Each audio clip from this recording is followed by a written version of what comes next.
Listen up. The views, thoughts, and opinions expressed in this podcast belong solely to the podcast participants, and not to any participant's employer, organization, committee, or other group or individual. This podcast is for entertainment purposes only. You know, for fun. So lighten up and enjoy.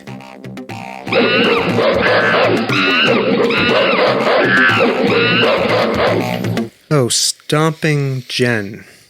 Here we are again. We are. Recording the Soft Serve podcast. Again. Yes, I'm really excited. Do you know why? No, I need you to tell me, as always. Yeah, we're talking to Ang Roell, a beekeeping and organizational consultant. What's that? We're going to talk, Ang works with bees, obviously, and also people, and tries to take concepts related to beekeeping and apply them in some ways to organizational health and well-being. You're going on and on. I know, you asked me, so I must answer. I was just making conversation. Oh, well. All right, let's get to it. The place for conversation is after the intro music, okay? Yes. All right, let's go. All right.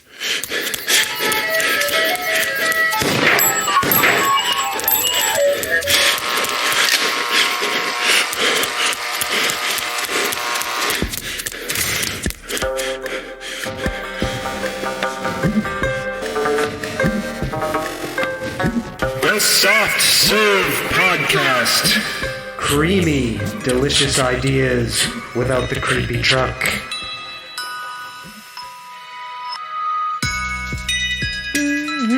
I'm going to sing to you instead of you singing to me this time. This is a very pleasant and welcome change of events. Please, go on. No, that was it. All right. Well, No, but you're not going to start. I will not I wanted start. to cut you off at the pass. Thank you for singing to me. Oh, you're so very welcome. It's nice to have somebody sing to me at the Oh. beginning of the show. How and lovely. that I don't always have to be the one singing to you. Uh-huh. So thank you. I know how much you love it. Well, without further ado, I would like to say hello to our guest, Ang Roell. Hello, Ang. Hey, how's it going, y'all? Good. Thank you for joining us. Now, Stomping Jen cut me off very abruptly when I was describing my understanding of what it is that you do. So I have to give you an opportunity kind of right out of the gate to tell us just a little bit about who you are and what you do as it relates to bees and organizational consulting. Cool. Yeah. So, my name is Ange, as you already said, and I'm a beekeeper. Specifically, I do some pretty specialized type of beekeeping called queen rearing or breeding. And I do that in two places. I spend about 4 months in the southeast, and I spend about 4 months in the northeast raising bees. And then I also, from about a decade of that work, have built some knowledge and understanding that I use in my other work world, which is organizational change consulting. So I basically work with orgs who are going through some kind of transition or upheaval and help them plan and strategize their way through those. Because I don't know if you know this, but humans, we're not like so good at change. I do know this, mostly from personal experience. Anytime I'm confronted with change, I don't do well. It's true. Yeah. So just creating the supports, the collaborative supports really necessary for folks to navigate their way through that is part of my work as a change making consultant. Cool. Thanks for that description. And we're going to talk more about that. I have a bunch of questions for you. Cool. I wanted to start with a question and kind of an idea. I was unloading the dishwasher today and kind of thinking about bees in this conversation, and then it hit me that human beings and bees have a long-standing relationship. Mm-hmm. We call those who are dear to us honey. Some of us do. And I began to think to myself, well, that's because, I mean, honey is delicious, but it also, I think, shows not an appreciation for these bees and how they've integrated themselves into our social fabric. You think that's what that's all about? I do. I might be overthinking it, Ange, but do you have any ideas or thoughts about the importance of bees? We've integrated ourselves into their social fabric, right? Because we're sort of the ones chasing after the honey. Yeah, I mean, our relationship with them is old, thousands, some people say 5, some people say 8,000 years that humans and honeybees have had a relationship. And that entire time we've been, working with them to benefit from them. Honey, wax, propolis, all the different things that they make inside of the nest, right? So like we've actually epigenetically probably impacted them in how they've developed, and thus like sort of caused them to develop side by side with us. And so these bees, I mean, you mentioned some reasons, but there are some things we get from them, but they're really important elements of our ecosystem, right? I mean, they are part of the chain of important things in the ecosystem web, I think, right? Yeah, so all bees are important for pollination. Bees, bats, butterflies are all pollinators, some types of birds. They're important for pollination, particularly for human consumption. They pollinate a lot of our food. So most things that we eat that come from trees, like apples, oranges, cherries, avocados, other tree fruits, lots of different kinds of nuts are all pollinated by honeybees. And in the food system that we currently have, which is pretty large and national in scale and function, they actually have a really important job of pollinating crops that wouldn't get pollinated otherwise because they're not webbed into a local ecosystem. But then they also operate as an important component of localized ecosystems, depending on where they are, that pollinates all different kinds of foods and non-food nectar-producing plants. Now, honeybees, we talked to some folks on this podcast before who run a farm, and they were talking to us a little bit about the difference between honeybees and other types of bees. Honeybees, are they native to North America? Do we brought them here, right? We brought them here, yeah. When they came over in the 1600s, well, that's the first like written documentation, but there's also sort of conflicting narratives of when exactly they came here. But they're not endemic or indigenous to the U.S. They are from the African continent, European continent, Asian continent specifically. And I in reading on your website, some of the work you do with these bees is helping them be, correct me if I'm using the wrong terminology, like hardier, or is that because they're not from here and they need a little evolutionary help? It's a little bit more complicated than that. They actually do really well as a transitional species, or a species going to another location and continuing to propagate themselves. That's not a term, transitional species. I just made that up. Yeah, but they do really well. Typically, it's the issue is that about 25 years ago, there was a pest that was predominantly on a honeybee called Apis cerana, which is a honeybee that lives on the Asian continent.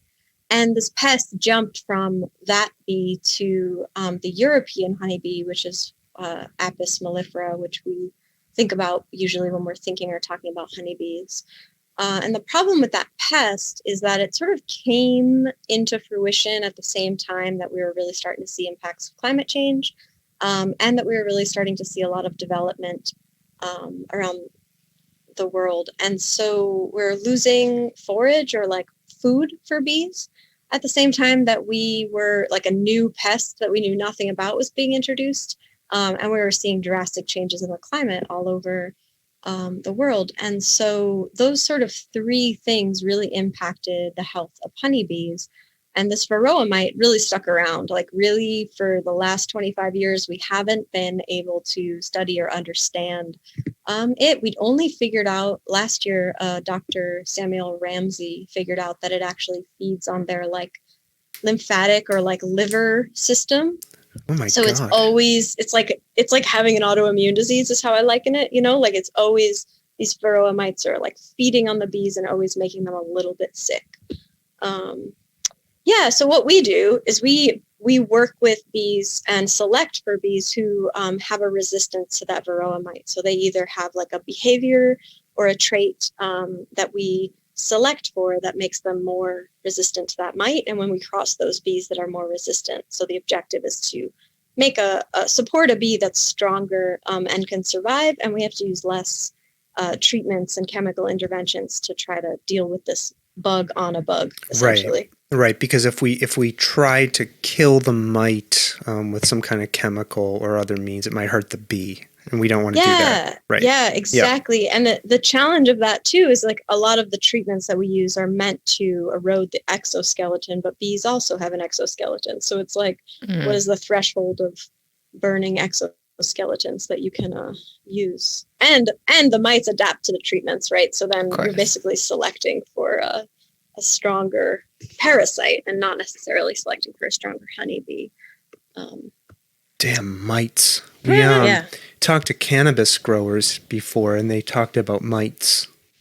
Is that true? Yeah, these mites are a problem. Mites. I think about them as like our ticks. The bees have varroa mites and we have ticks. Kind of like that. They look similar. They have like a little grindy whole face. Yeah. Like drills into the bee. Yeah. Gosh. Gross stuff.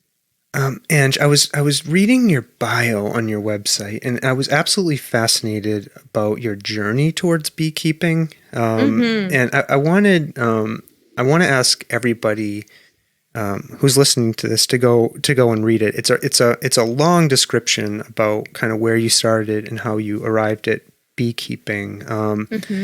And I'm just wondering if you want to give us kind of the Cliff Notes version of your path to becoming a beekeeper and an organizational consultant who uses some of the concepts from beekeeping. Yeah, so I had an interesting childhood. Let's leave it there. And when I was a young adult, I knew I wanted to go to school, couldn't afford to go to college, but I knew I couldn't afford to. At the time I was living in Florida, South Florida, and I started working as a bartender and worked my way up to bartending in places where that career was quite lucrative at the time. And and to use that as a way of paying to go to school. The drawback was I basically worked 5 nights a week from 9 p.m. to 4 a.m. and then went to school during the day and the week, right? So now that I think about that, I'm like, how is that even possible physically for my little body? But it happened. And after school, I hadn't really, because of that, gotten the opportunity to do a lot of exploration of what I wanted my career to be, but I knew I wanted it to be in the exploration of sustainability.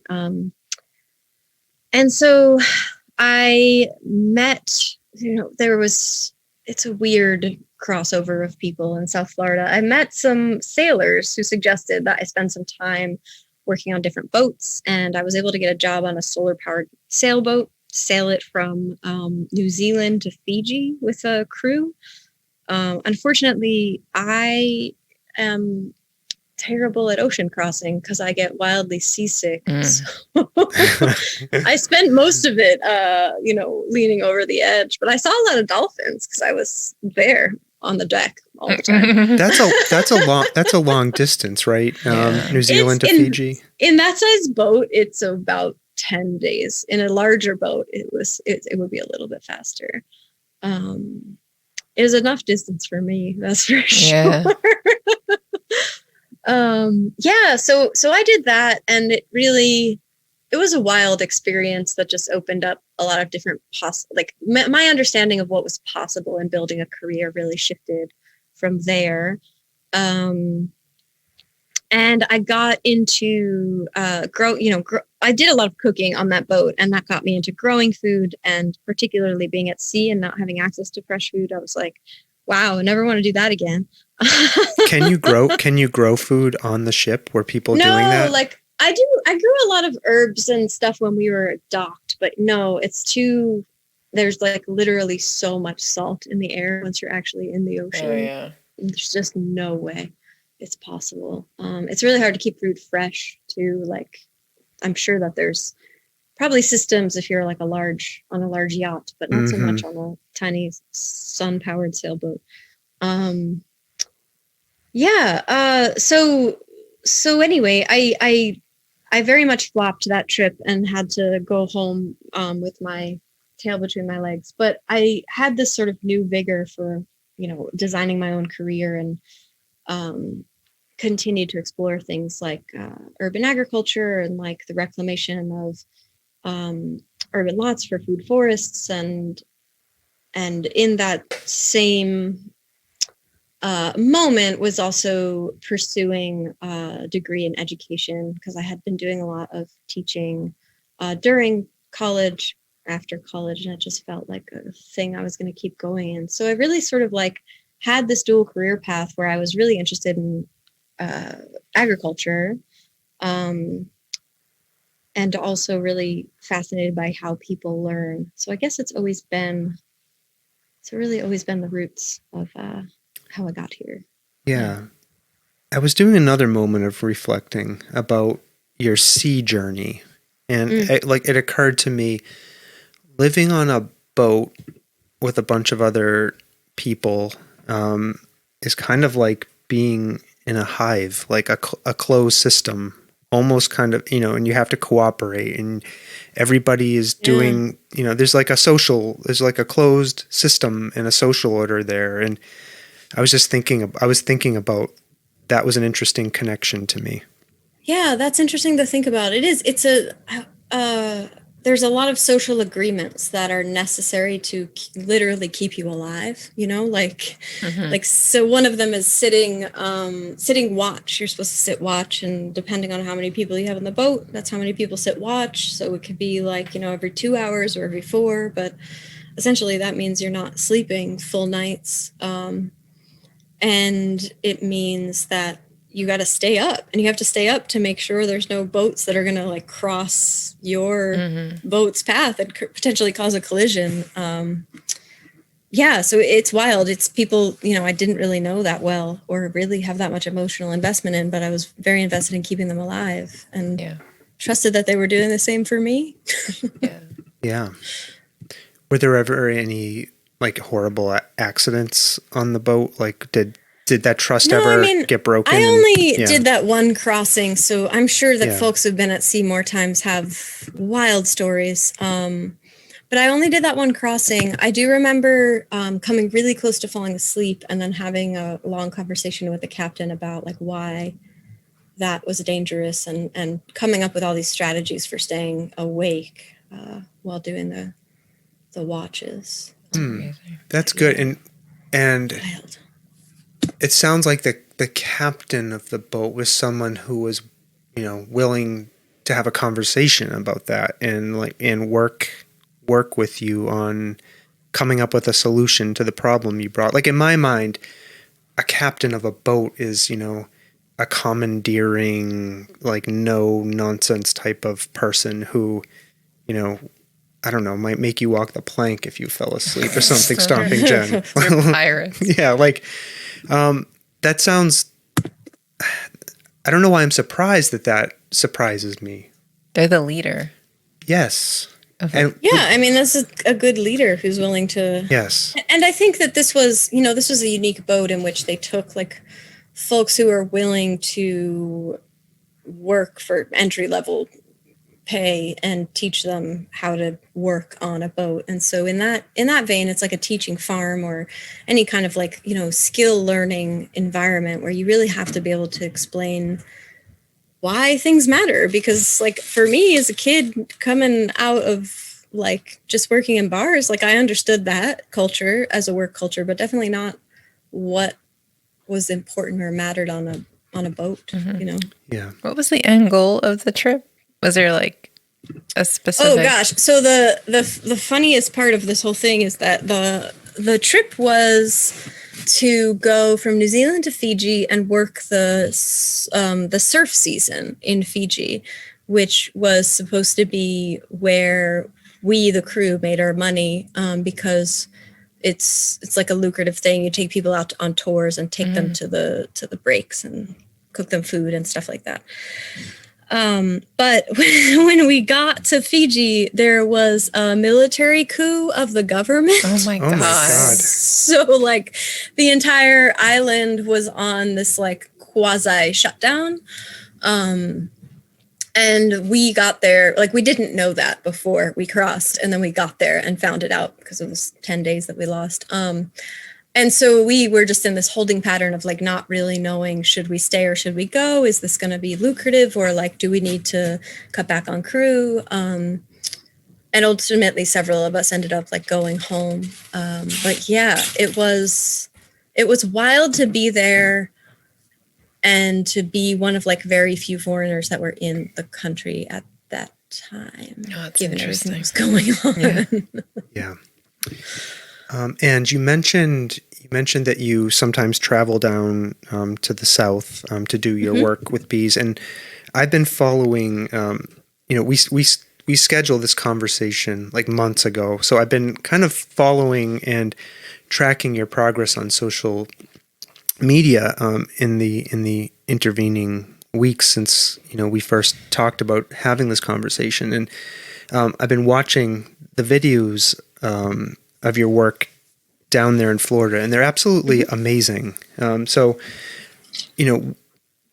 my understanding was you were down there raising queen bees to bring back up here. Could you talk to us a little bit more about like why you have to go down there to Florida, and then I think, do you bring the bees back? Kind of, yeah. So we go down, we have a cycle where we are able to get 2 spring seasons into 1 year, and it makes our business lucrative and limber enough to be an early startup. So we start our year in February. We go down to Florida and we start raising bees there. So we divide our hives up. We raise a bunch of queens from our very best hives. And then we put all those baby queens in these small hives and we let those grow up. And we do that cycle maybe 6 times. It's about on a 6-week cycle. And then we stop and let all of those hives get large enough to travel. So they're like expanded enough that they're not just baby hives anymore. And we take most of those hives and we pack them into a van and we travel north with them. We stop in North Carolina, let our bees fly for a few days and then pack them back in and come back north. And we get up here for the beginning of May, and we basically do the exact same thing we did in Florida, but in New England. And we're working with the best bees that overwintered in New England. So we're always trying to work with our best bees, whether they're wintered in Florida or wintered in New England. We always have bees in Florida and we always have bees in New England. We move like 2/3 of our bees right now. And as we get bigger, that number will stay the same, but more bees will stay in each of the locations where we run this project. And what that allows us to do is it allows us to raise queens in the southeast for the early season when beekeepers who are commercial scale or larger scale are growing, and we get to sell queens to them and they sell them to their, they give them to their customers, or they use them for pollination or to run their own hives. And then when we come back up to the Northeast, we use the stock that's overwintered here in the Northeast to produce queens for Northeast beekeepers, and that tends to be a little bit smaller in scale. Beekeeping up here is much harder, and the winter is just inherently longer. So we get bees in the Northeast that are from the Northeast, and we're able to then support bees in this bioregion. And then in September, we evaluate all our hives that are here in New England. We pick some that are going to stay and overwinter, and we pick some that are going to head down south to Florida, and we bring them down there to overwinter down there. Florida is like the only place in the country that has a really good fall nectar flow. It's called Brazilian pepper. It's will be classified as an invasive species, but I think that's a pretty complicated term. Anyway, so we're able to catch that. Our bees get lots of food, and then they go through the winter in Florida, and those are the bees we use to start up again in February. Is there something special about that plant's nectar? Is it? I don't know anything about bees, so I apologize. Is it like full of extra stuff that helps them? It's just available at a moment when there isn't a lot of other food available. So it's a really important resource. And because Florida has an easy winter, we can catch that nectar flow and then let our bees go through the easy winter, and they'll come out in this Florida spring, nice and strong and ready to grow up that time. And when you say nectar flow, is that literally the nectar coming off of the plant, and you somehow capture that like with a device or something? Or do you I don't do anything. The bees do all that work with their hibiscus and Thank goodness. Okay. Yeah. I mean, I move the hives and, make sure that they're healthy. And then they do all that other work on their own. Right. Another silly question. And how do queen bees come into being? Like, are they like white kittens or something? They're just randomly come with a new batch of bees, or can you actually make them? Sorry. So nice and cute, white kittens. Sorry.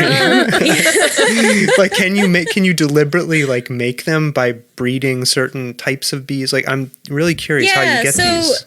Any egg that is 24 to 48, any egg that has hatched, that a queen lays in a hive, queen bees lay eggs, right? So the eggs then become larvae, they become young bees who become adult bees. But the queen bee is the only bee in there that most often lays eggs. These things that we say about bees is we say them like they're facts, but bees do all kinds of stuff that we don't understand and probably won't. And I love that about them. It's ironic that we have this 8,000-year-old relationship and we think we understand them, but we don't actually understand that much of what they're doing. I love that mystery. Mm-hmm. So any egg that a queen lays that is less than 48 hours old could be a new queen.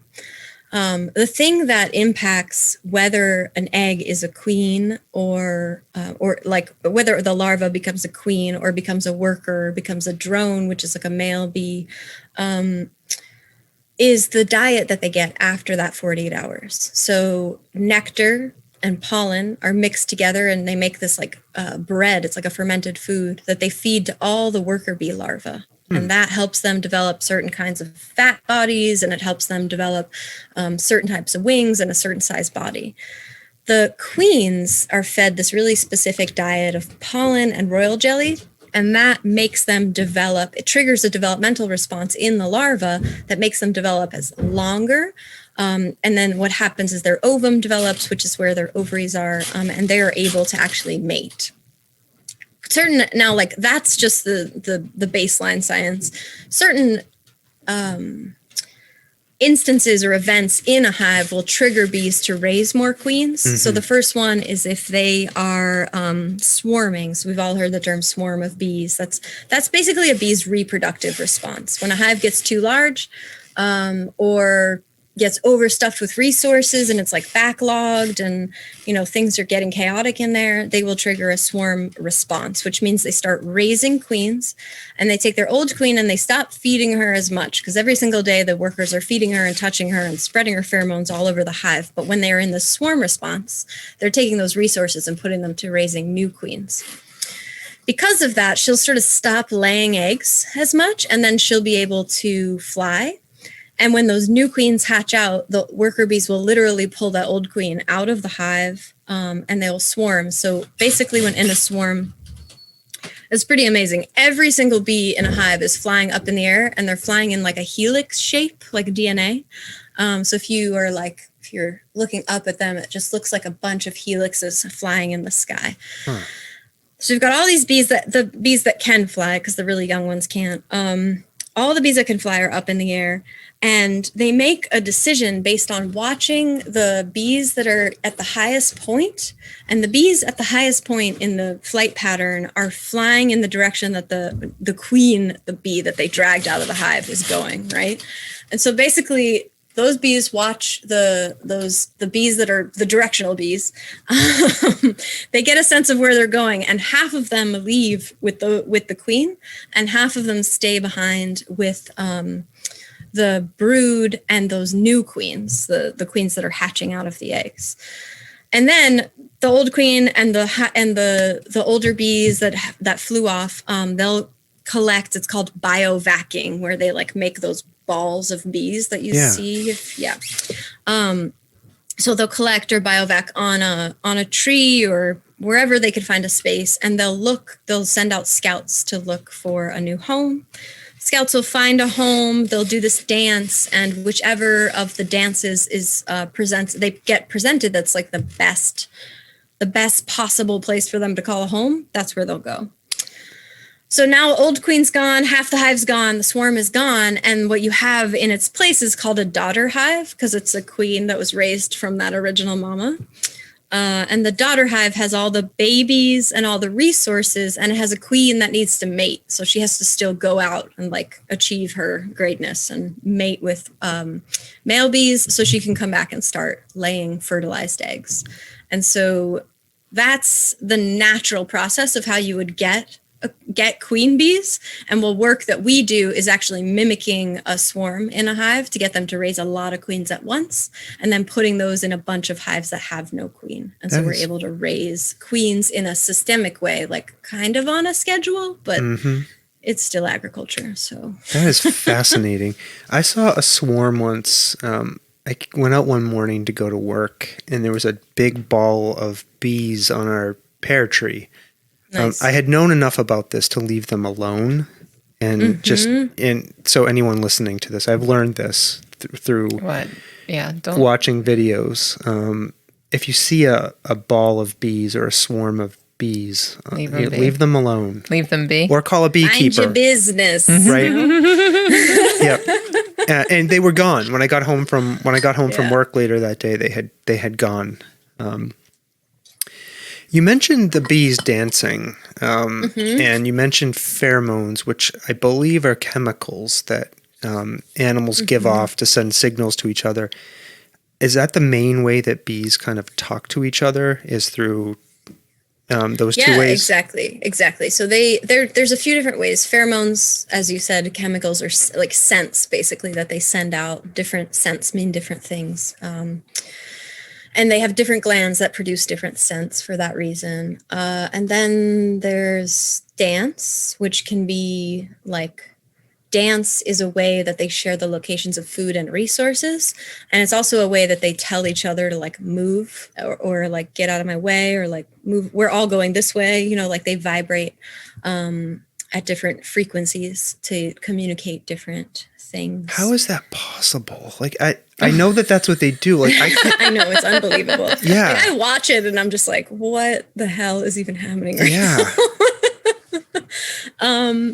Yeah, it's all different vibrational frequency, and they make different sounds. Like we hear them as sounds, but to them it's about the vibration and what that particular vibration is communicating. In the same way, like we communicate through song and music and body language and words. Like words are vibrations, essentially. That's true. So yeah. I mentioned these videos that I've been watching.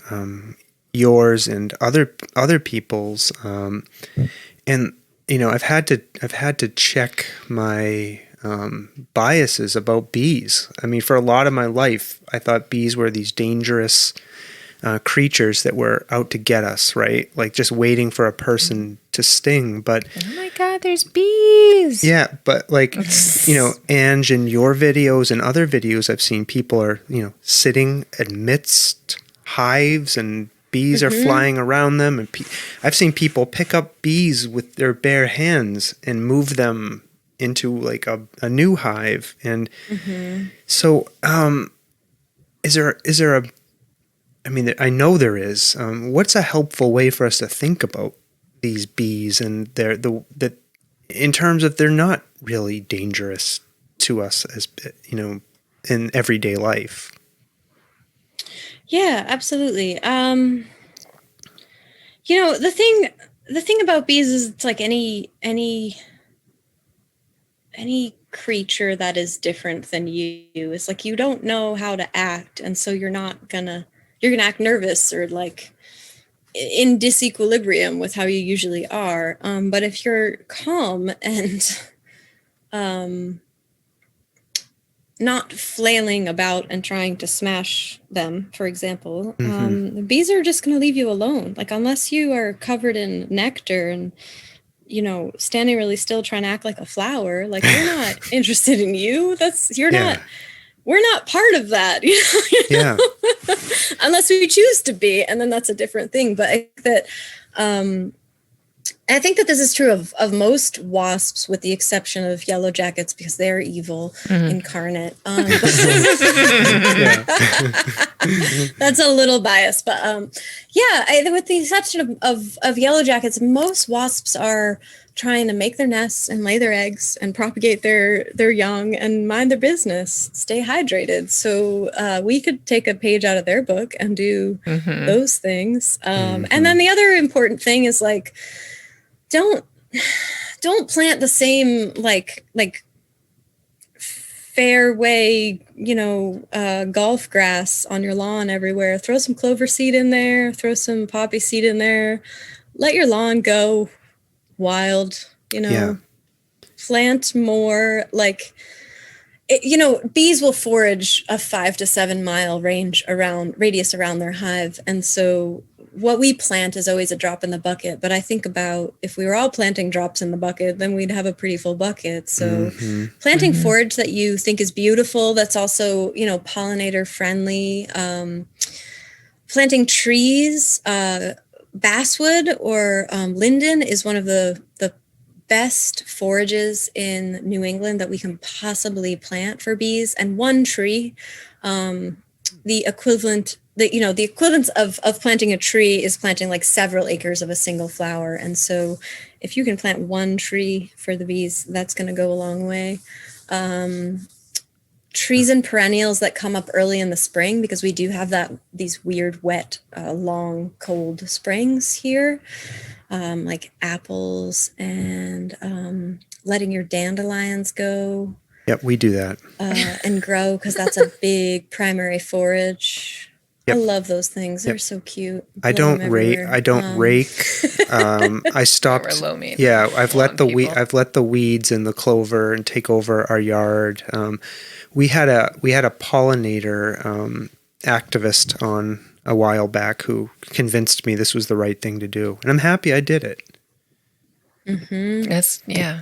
And I mow we don't mow our lawn, but that's because we're beekeepers and we don't have time. Yeah, I only mow every 3 weeks now. It gives nice. Yeah, so and it also cuts down on emissions. You're just gonna keep patting yourself on the back. Yes. For not doing anything.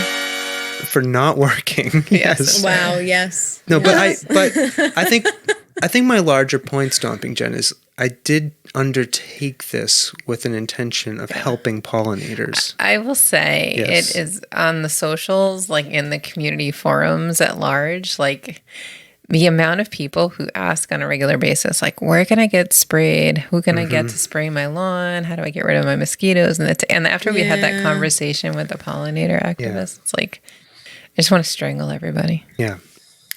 Ange, the mosquito spraying is huge. It's just like The mosquito spraying is really intense, and I've seen it uptick so much in the last few years that people are spraying for mosquitoes, and that stuff is, they say that it doesn't impact pollinators, but people who do insecticide research are often funded by people who produce insecticides. So I'm a little bit skeptical that there isn't a correlation and impact there for sure. Yeah, I just don't go out after dark.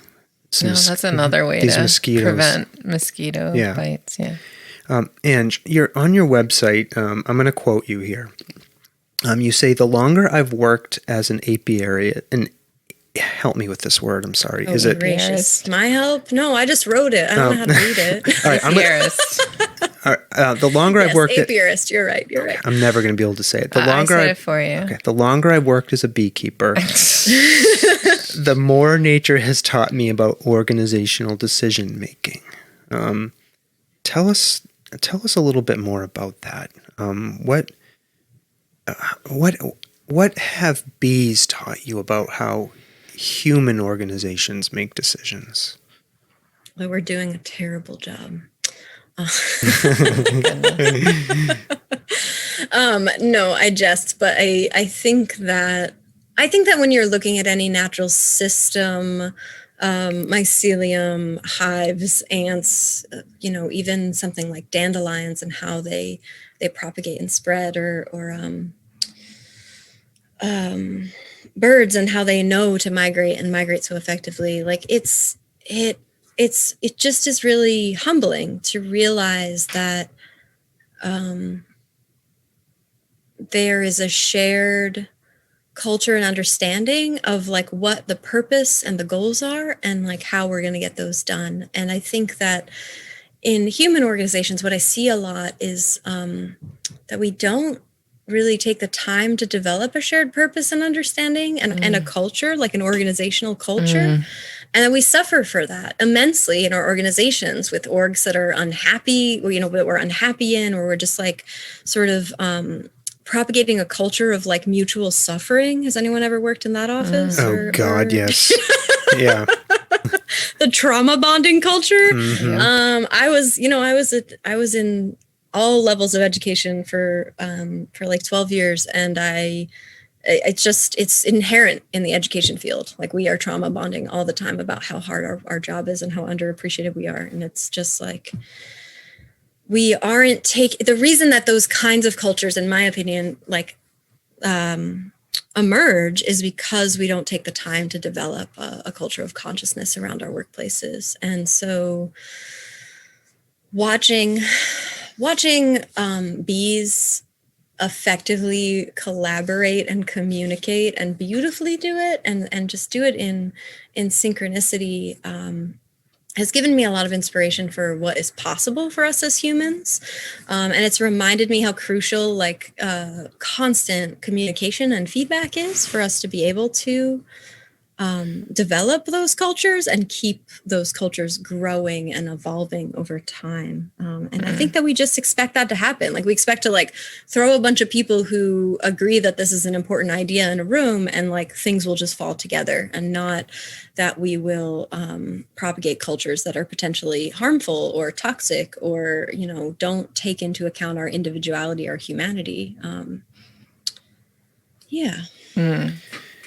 And when you go into an organization and begin doing this work of trying to improve communication and collaboration, is there initially resistance from some elements within the organization? I'm assuming somebody typically will reach out to you and say, "Look, we need help. Can you come in and help us?" And then not everybody there is initially on board. And like, how do you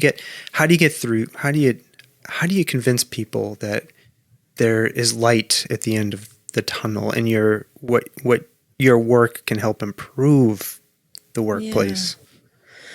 Yeah. So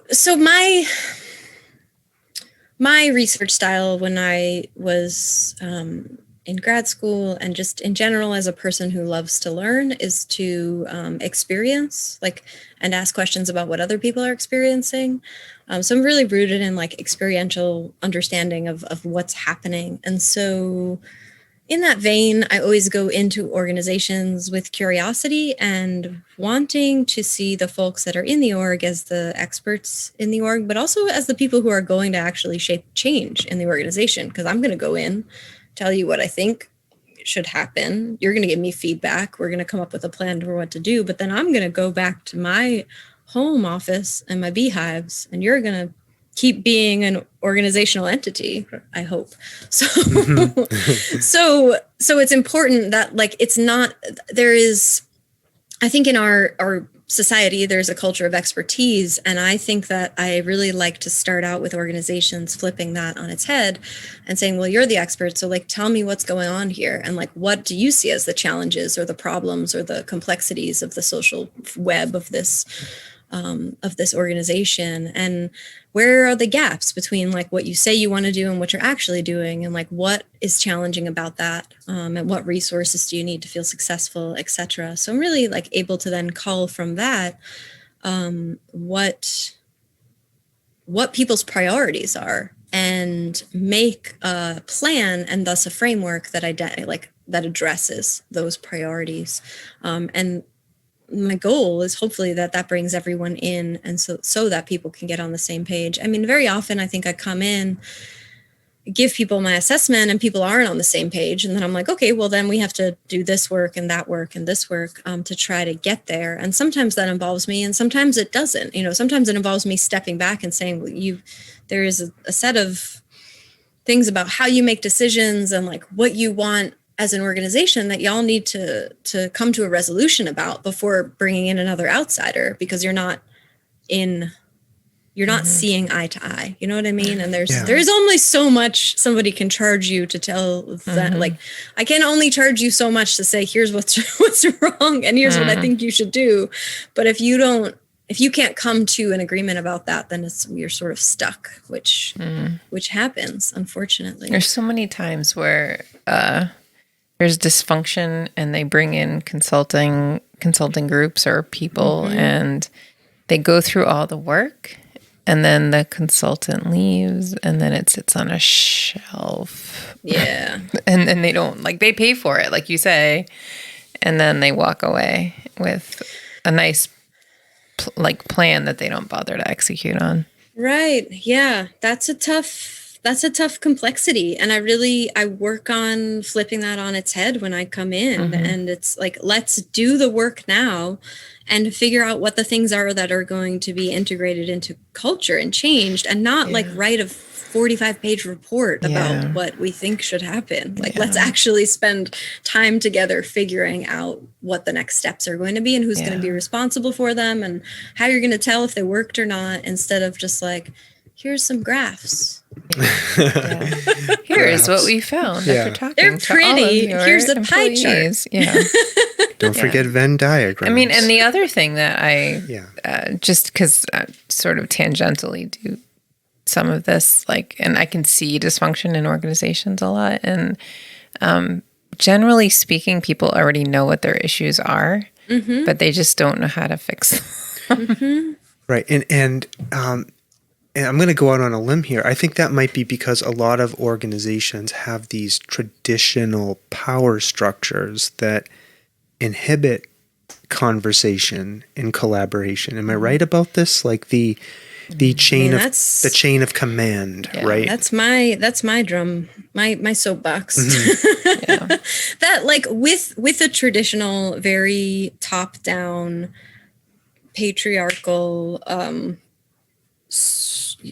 culture, you don't have the room to be limber, to like change whose job is what, you know, who's leading what project based on our skills and our capacities, and our passions and what makes us feel good.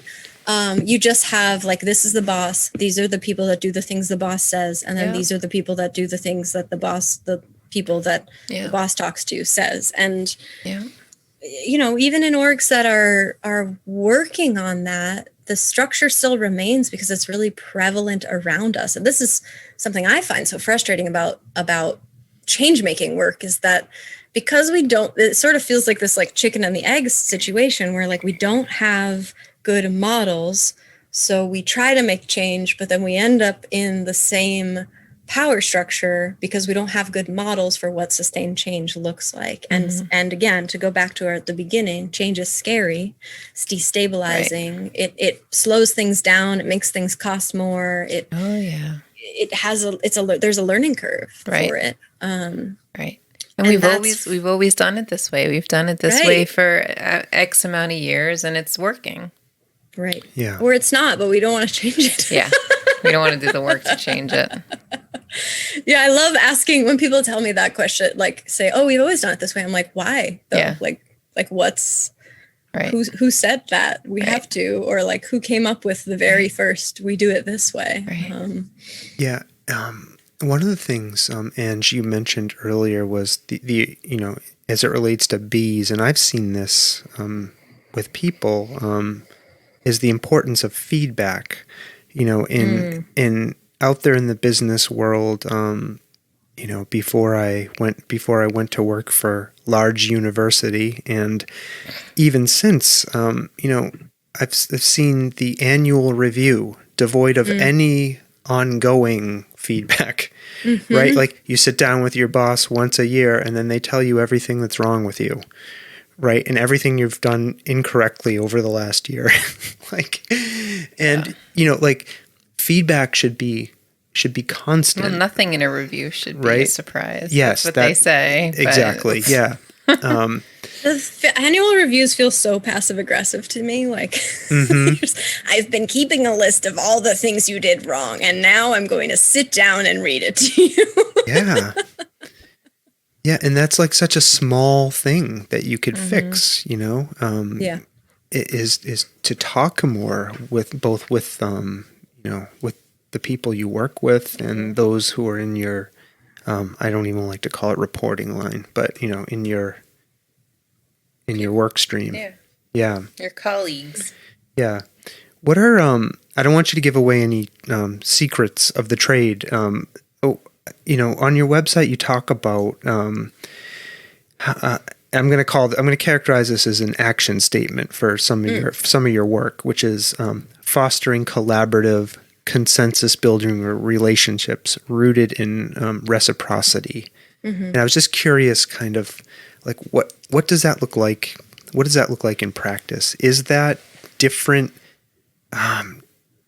concepts of how people relate to each other in terms of power within an organization, how work is distributed? Like, is that all of those things? Any of those things? Yeah, it's different concepts for me. So consensus is figuring out how we're going to reach group agreements that aren't just decided by the person with the biggest paycheck and largest resume. But how are we going to reach agreements that feel in alignment with our value set as an organization? So most orgs have some kind of value set. To me, to lead work of any kind well, I feel that you should be operating from a value set, what you value as an organization, what you think is important, what you're trying to change, what you're trying to shape, what you're trying to build, etc. So having a really good understanding of that is sort of a first step in being able to develop consensus about how you move forward. And then the other thing that I think is important is like we talked a little about feedback, but figuring out how to communicate when it's both positive feedback and negative feedback in a way that's consistent without being like nagging or overbearing or like you're always giving your colleagues feedback constantly. So how do you practice like consent in that type of in interpersonal communication while also not like stifling or holding all of that stuff for an annual or quarterly review, right? Like how do you stay in conversation and create the structures to do that, whether it's going to be like a particular meeting where we all share that or more casual like walks and one-on-ones and check-ins for smaller organizations, like a weekly check-in where we can honestly talk about what's going on for us in our personal and professional lives, so we can hold space for each other a little bit more eloquently.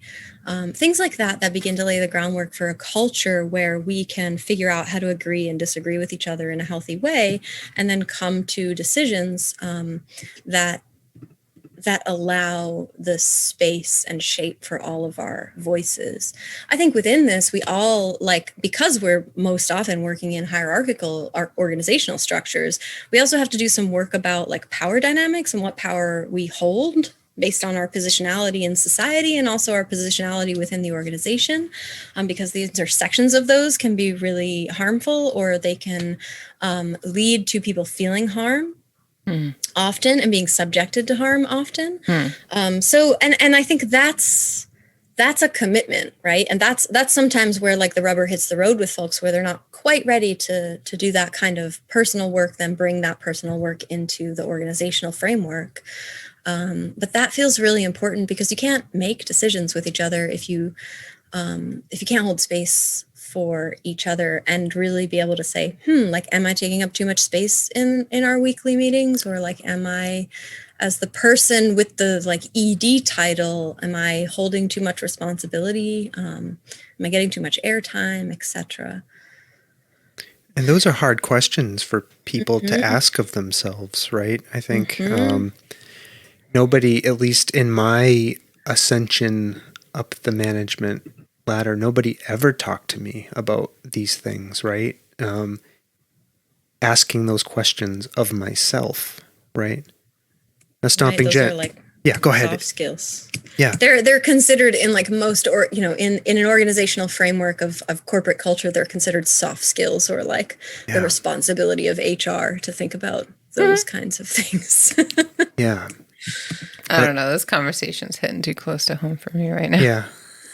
Yeah. I just feel it in my bones. In the sense that you're looking at me saying you're doing everything right, Sawtooth? What? I'm not talking about our organization. Oh. I'm talking about other organizations that I'm a part of. Yeah.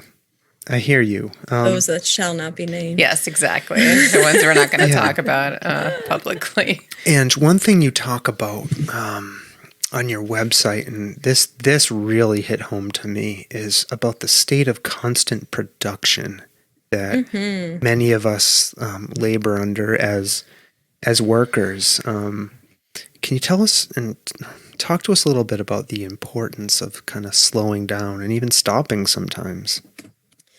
Yeah, so there's two lessons from honeybees here for me. One, worker bees literally work until their wings become so tattered they can't work anymore. Oh my God. So there's a lesson there in what not to do. I think that's important to acknowledge and name, because I think that the lessons that I teach from the hive are both positive and negative ones, right? There's things that hives do that are not perfect. They're not we shouldn't hold them on a pedestal in that way. Yeah. So the other one is that in the cycle of a year, honeybees will expand and contract based on the resources that are available to them that they need to grow their nests and take care of their young. And actually, that expansion and contraction is this very fascinating way that some species of honeybees have adapted to being more varroa mite resistant, because when they don't have an active brood or young bee nest, they're not propagating as many of these mites. And so some bees will stop laying eggs when there's not a lot of food around, and they'll create a break in their nest cycle until the mite counts go down and the food becomes more plentiful, and then they'll start laying eggs again. So in that way, there is this adaptive response to what's going on in the environment and the mites that are inside of the hive that's causing them to contract. And so watching that as someone who's propagating these insects and trying to select for stock that's more resilient, I'm realizing, and also like coming into a place with my own body and brain where I'm not 25 anymore, and I'm accepting that fully. I'm realizing the need for these moments of expansion and contraction, of like big pushes and big rests, and so and also, to be transparent and out, I'm an anti-capitalist, and I always have been since I was a young person. And so I'm very suspicious of the messaging that we all receive about how much work we have to be doing, and the culture of busyness, and the culture of like working ourselves to death for the sake of a larger organization is, I think, really dangerous. And is really, especially in the United States, really starting to impact our health, because we also don't have universal health care. So we work to be able to have care for ourselves. So I think that production cycles are an incredibly dangerous thing, and that if we don't actively practice disrupting them, just like power dynamics within our cultures, that they seed easily and they take over, because they're part of like our internal narrative and dialogue and the messaging we're giving to each other as well. And I feel like employees who are physically and mentally healthier will ultimately be more productive. And like, I don't understand why employers don't see that or get that. Yeah, there was a really wild article I read recently that post-COVID, people are less passionate about their jobs because they've figured out that they can get them done in less time. And so they're not as interested in working, 60 hours a week, because they're like, oh, I could do this in, 35 hours. And then I can spend time with my dog or my children or my plants. Right. And having to commute to those jobs that take time away from those same things. Yeah. And we're really, the balance has been upset. And I think it's going to be really fascinating to watch how that plays out in the work culture over the next couple of years. Yeah, because people are just not tolerating what they were before. And I think that's an interesting moment. Yeah, I hope so. And before COVID, I had heard something on NPR. I believe it was about somebody had done a study, and they concluded basically that work and investment of identity in work is becoming like a new religion for a lot of American workers. And that's just so scary to me, right? And I find myself falling prey to it too, right? Like how much I invest in my title, how much I invest in how much panic I have. Stomping Jen knows this, around thinking about my job going away and what am I going to do? And it sets off this chain of catastrophic. Yeah, it sets off this. What do I always tell you? It'll be okay. You'll figure it out. Figure it out. But like what I'm saying is, I'm conditioned to think that job is me, right? That's who I am. Right. And that's scary to me. I'm sorry for you. I'm sorry for all of us. Yeah, there it is. Such a sad sound. On a more positive note, you were talking about values earlier, Ange, and I was reading your website, and I have to say, you really model as somebody who is working and offering a service. You model what your guiding principles are. Right. Thank you. That's one of my teaching styles. Yeah, no, I love that. And, and I really want people to go to Ange's website. It's They Keep Bees. Just Google it. Go to their About page and click on principles, and you'll see them there. And I love that the first one there in bold is I love myself.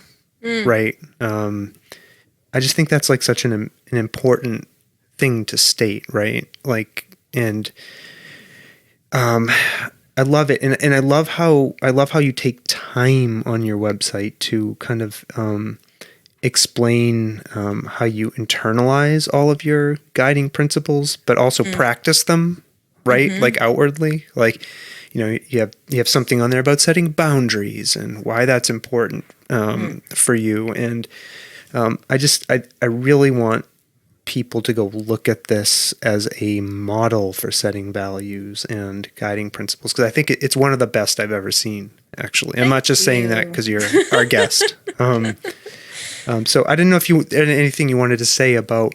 Yeah, I would love to talk about that. Yeah, please. when I come from a working class background, was raised working class, working poor, and within that background, there is a lot of messaging about work culture and work as identity, as you were just stating, and like just how important it is to work yourself to death to be able to ascend in class, right? That messaging is steeped throughout my upbringing. And when I was I'd always dreamed of like working for myself, but was terrified. Like I didn't have a nest egg. I didn't have a like savings account. I didn't have a plan for how that would even come into fruition in the least. But was something that I really, really wanted to do. And a big thing for me in my like life practice is to really try to face my fears and be like, okay, I'm scared of this. I'm noticing I'm scared of this. So I'm going to try to figure out how to tackle that like fear and get engaged with that thing so that I have to start working on it. This is like a weird neurodivergent way of tricking my brain into doing things that I don't want to do. So actually beekeeping was one of those things that I was scared of bees, and I had this weird insect phobia. And so I started beekeeping as a way of trying to address that. But when I started thinking about leaving my like full-time job that I had health insurance with, that I was able to get, a bank approved mortgage with, and all of those things that felt like some kind of class ascension, like I had achieved whatever the hell it was that I was supposed to be achieving. Mm-hmm. It was terrifying. And it felt like, like cliff diving. And the place that I ended up starting was those values that I wrote, and they've been revised several times since then. But, what if I was going to run a business? It was mine. I could do whatever the heck I wanted with it.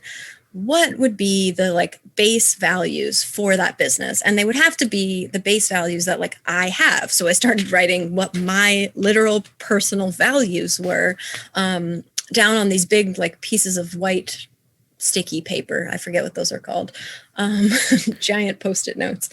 And I just kept working and reworking them over the course of like a winter, late, like November, December time, and really thinking about if I took those values and I took the thing that I was passionate about, could I like mash them up and make them into something I could make a living doing? And as I started doing that, I just started being like, oh, you know who I could talk to about this particular value? This person. And you know who I could talk to about this person. And just being able to like bring people in with the pretense, like I'm trying to have a conversation about what my values are and what I'm trying to build, if I'm building anything, was a really powerful way to connect to community. It was a powerful way to figure out who my like allies and accomplices were going to be. It was a powerful way to really get deep in myself and figure out like what's the personal work that I need to do to be able to get over this like terrifying idea of starting my own business. And it gave me so much personal power to realize like other people were into some of the ideas that I had and wanted to see me succeed. So I really credit that exercise of sitting down and writing through what I value, what's important to me, and what I'm passionate about for being able to like become a roadmap for starting my businesses. I love that. And what never would have occurred to me, Stomping Jen, is to invite other people into that process. I would sit there alone at a computer trying to figure out what my values were, and I would never ask anybody for help. That's how I would approach this problem. I don't understand that. It's like the most ass backwards way of like thinking about the way to do Stomping Jen here is a connector. She will reach out to people, and I will sit there alone in a dark room and try to do this on my own. Well, it depends on what. And I love that was part of your process for helping you kind of crystallize into being your guiding principles. I love that. I'm doing this. I have to. Tell us, you have a book, and I also noticed on your website that people can enter some information on there to get a copy of the book. It is called Radicalize the Hive. Yeah, it is. I wrote this book in 2019, and actually, I'll send you a link too, because there's a direct link where you can get access to it now too, or you can sign up for my email list, and I'll send you a copy in your inbox. But it's called Radicalize the Hive, and I wrote this.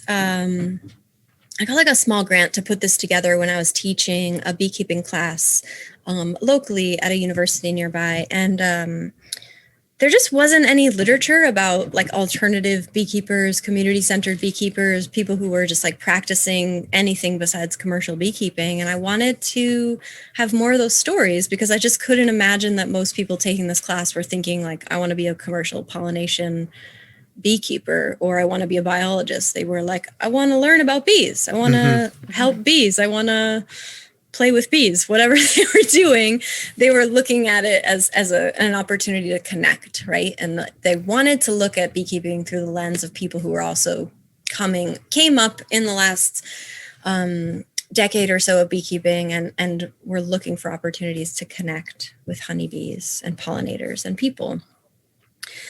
So I wrote, a small grant, got it to do all these interviews to put together in the book, which was amazing because I got to meet so many beekeepers from all over the United States and Canada, and Europe and Australia and all like everywhere, just really able to say, hey, I'm like doing this thing and I'd love to talk to you about what your beekeeping practice is like. And people's response was just an emphatic yes. And then within that, I started really thinking about, like, this was the same roundabout, around the same time I was doing this values exercise. So I started thinking about, like, what my voice in the beekeeping industry was. And so in that is this, like, manifesto of, like, what I think some of the challenges that we face in the industry are, and that we are going to continue facing with the climate change. And I started thinking about how that connects to some of our cultural underpinnings in the United States. And I put together this manifesto, and then at the end of it sort of thought about the lessons from the hive that we could take to start working towards change, whether we're beekeepers or not beekeepers, just thinking about, like, how do we take this information and take a step forward? And those became these, like, principles that I use often when I'm working with organizations. And I've since, moved to doing more than just these principles because organizations are complicated, and humans are complicated. But it was really a guiding set for me. And yeah, the book is totally free. It's actually sponsored by the UMass Library, which is pretty cool. And it's an open source book. So what that means is that you can download it. It's got a Creative Commons, like, non-commercial use license, which means that you could use parts of it for teaching other people. You could use parts of it for organizing. You can use parts of it for your own beekeeping practice. I'm just asking you not to, like, reproduce it, cross my name out, put your name on it, and sell it. Darn it. I know our listeners would never do such a thing. No, they would not. Never. And if you do, I will come and get you, and I will confiscate the digital links. Yeah. All right. But Ange, we'll put the link in our show notes. So anyone accessing this through our podcast through their preferred app can get a hold of that link. All right. As we begin to wind down towards our last couple of questions for you, I wanted to ask sort of, what are you seeing on the horizon for Ang Roell and They Keep Bees? What are you looking forward to? Yeah, great question. So They Keep Bees is growing, and it's an exciting moment for us. Just this year, just a couple months ago, we found out that we were awarded a big grant. So, like I said, we do queen raising and rearing, and over the last 2 years, we've been doing research with a couple of our mentors about the best ways to raise queen bees. And we're about to publish, like, a free resource about how to raise queen bees. But then we decided to take that a step further. And so we asked the same org that had funded us previously for our research to give us some money to do some teaching. And so over 2022 and 2023, we're actually going to be teaching these intensive classes to beekeepers about how to raise queens successfully, basically how to do what we do on a small scale. And folks will get to come here. They'll get to learn all of these different strategies. They'll get to take queen bees home. It is for people who have previous beekeeping experience, but there is also going to be some time and some energy dedicated to folks who want to get that beekeeping experience and then take the class. Oh, that's great. So I'm really looking forward to that. Honestly, I think that the way that we have cultivated our practice really supports our bees, helps them stay healthy, and it helps make our practice more sustainable as beekeepers. And so I really want to be able to pass that on to other people because I think it's great. And because I just think that there is this opportunity for us all to become better pollinator experts and supporters in doing that work. So really looking forward to that with They Keep Bees. And then my work as Ang Roell Consulting will continue, but I am putting a lot of energy and attention to working with a partner consultant on a project called Mainspring Change Consultants. And so I do workplace culture consulting, and my partner, Kent Alexander, does workplace culture consulting, but we are weaving our work together and doing workplace culture consulting as a team who is looking at building both collaborative and anti-racist workplace cultures. And so I am really looking forward to diving deeper because as I said earlier, I'm a natural collaborator and I really benefit from many perspectives in a project. And so I'm really looking forward to seeing how my workplace culture work evolves as I continue to work with Kent as a partner and how we evolve together into developing stronger workplaces in the region. That sounds exciting. It does. Yeah, good luck. It also sounds like a lot of work. Important work. Yes. Yes. Yes, and I have some really incredible folks who are, coming onto my team and helping me out, and I hope that continues to come into fruition. But I'm not doing this all on my own. Yeah, I wanted to ask about the classes. Do you have do you have a big farm or like a location where you can teach those in a hands-on way with people? Thank you for asking that. That's great. So I have a farm. It's a little spot. It's over in Montague, Mass, and we do a few different things here. So if you're new to bees, you're really excited about them, I do like what we call hive dives or hive explorations, where I take people into a hive and introduce them to bees and like explain a little of what we do and get to try a little honeycomb, see what's going on in the hives. And you can actually book those on my website, theykeepbees.com/shop. And we also are this year teaming up with some folks in Shelburne Falls called Fabric of Life. They're a traditional skills school. They teach like weaving and broom making and all different kinds of skills for rural living and folk skills. And so we're teaming up with them this year. We're going to be teaching a 2-part class in July and August for beginning beekeepers. So that's a great way to plug into us. And then on our farm, we also do this cool thing called Hip Camp, where you can book campsites and you can come stay with us. A lot of folks who stay here often do hive tours and things of that nature. But a lot of folks just hang out in the woods and we don't really see them for the whole time that they're here. And that's great. Seen Hip Camp recently in my various feeds. Yeah. It's because you were doing research. Stomping Jen, let's book those algorithms. Let's book a hip camp and go see the bees. I want to do this. Okay. Sweet. Yeah. Our children are going away at the end of the summer. We can do a site visit. Ooh, sweet. Site visit. Yes. I love a site visit. I have to buy. I don't have any camping equipment though. Stop. Okay. All right. Ange, was there anything else you wanted to make sure you talked to us about before we get to our last 2 fun questions? I don't think so. Okay. I don't think I have anything else coming up. Okay. Awesome. So I love to ask this question of people. So what do you like to do, not related to work, to kind of either for fun or to reconnect with yourself? What do you like to do to just to get away from it all? Yeah, I'm a big reader. I like to read sci-fi, mostly Afrofuturist sci-fi, and I like to read sort of nerdy books about farming. But I'm a really big, I like to get lost in novels and read them in 4 days. That's the kind of reader that I am. And then the other thing that I love is just really time in nature that is still and not just about productivity. I think especially as a white person, we're taught that nature is for running or hiking or doing a thing. And I'm no, it's actually a beautiful landscape that you can just sit and meditate in. And that feels really important as a contrast to some of the work that I do in the outdoors. That's great. I just like I don't like doing activities. Subscribe to that.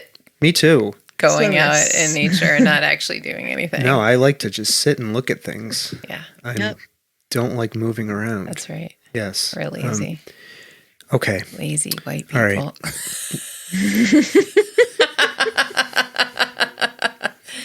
Well, there's something. There's something.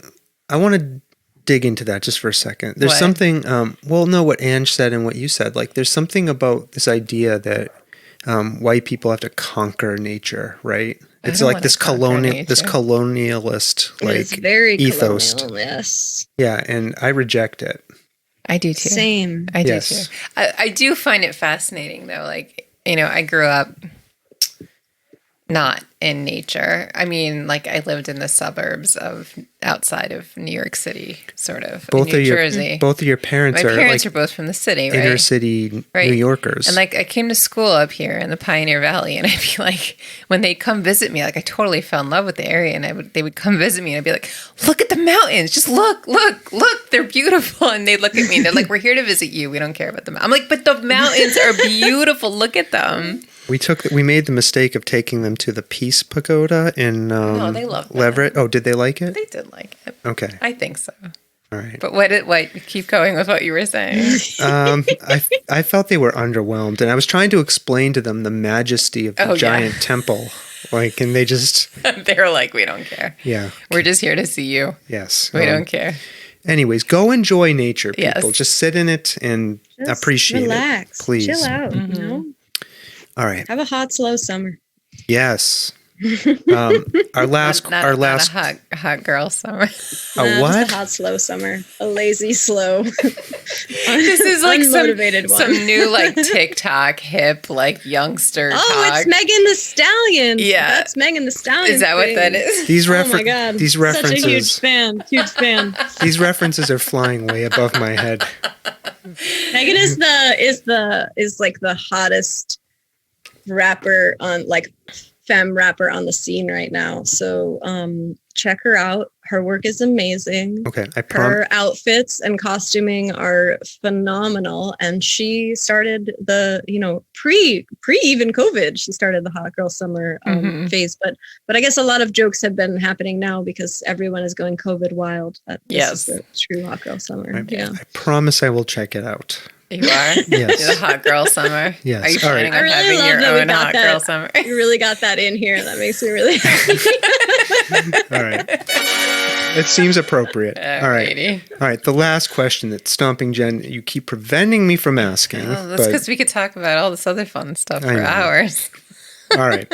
Here we go. Yes. All right. Now, people interpret this question in all sorts of ways. Sometimes no answer is fine. So I'm just going to simply ask it. What have you experienced that you can't quite explain? So it could be a supernatural thing. It could be anything else. What have I experienced that I can't quite explain?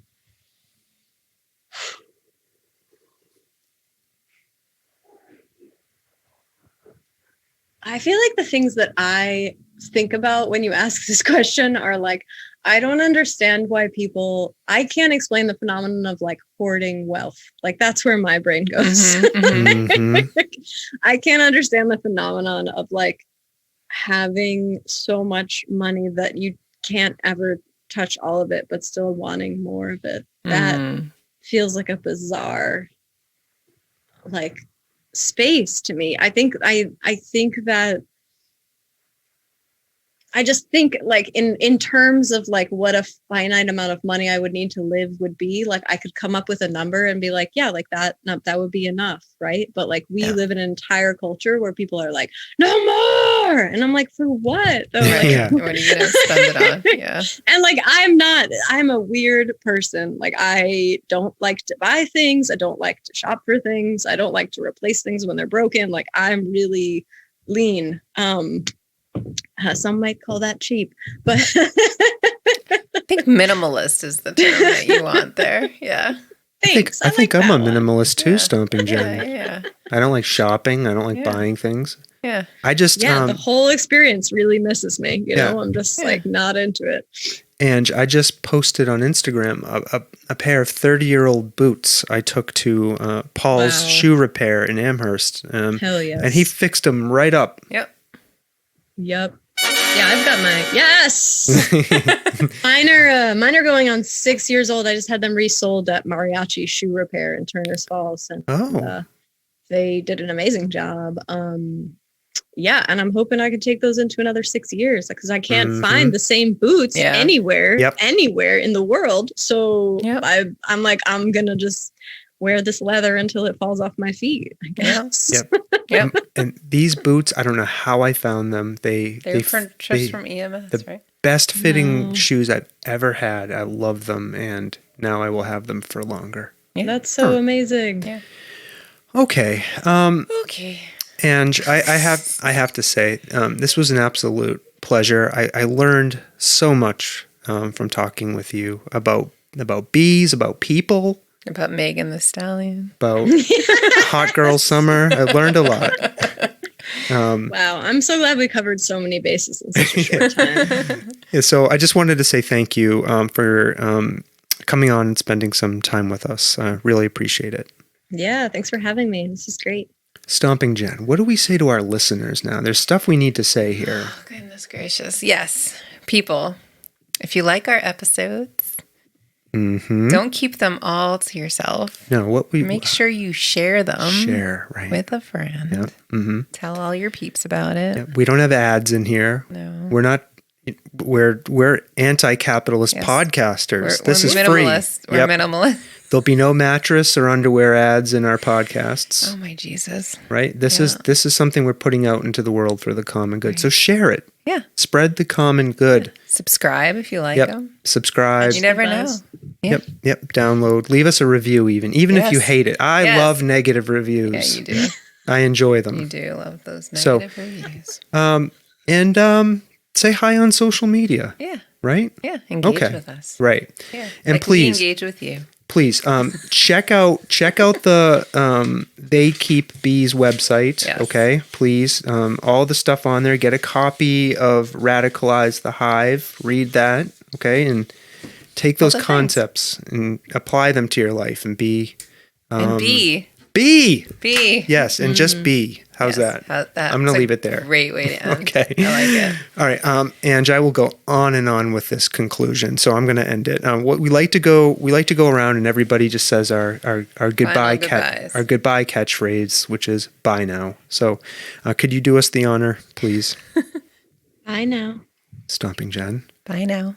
Listeners, I love you. Bye now.